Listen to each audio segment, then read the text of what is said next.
again. Here we are. Thanks to Springs Custom Upholstery and Brent with Restoration Plantation.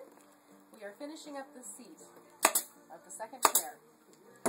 And every fabric is different. So you'll find when you're stapling that pulling it taut, you kind of have to work with the fabric. Front to side, back to back. Just pull it until it's nice and smooth.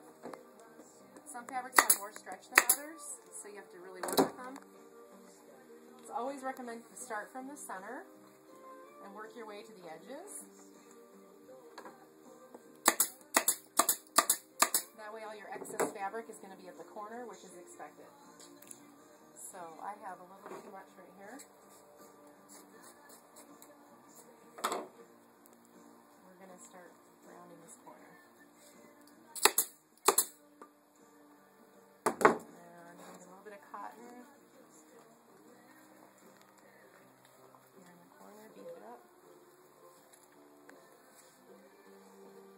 This sort of thing, the stuffing part, honestly, it just takes a little practice to kind of get the feel of how it should be.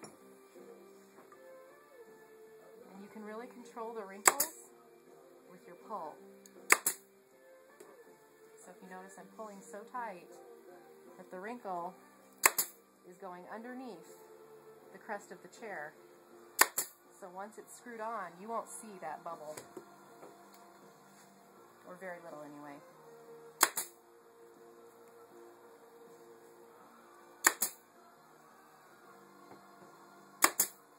Okay.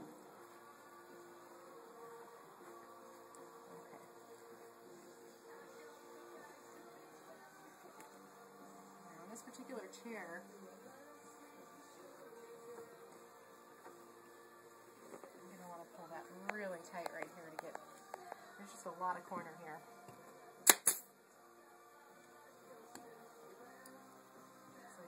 Try to get all that excess up here, not down here.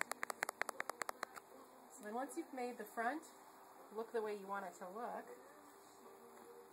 at that point it's pretty simple. I'm just going to zip it up.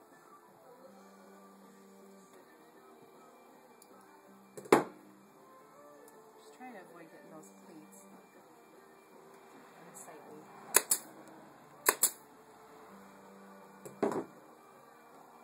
On the corner they're expected, so you don't have to worry about that. Alright, well we will show you the finished product of these two in the next finished video here, and we will see you then. RestorationPlantation.com. Thank you.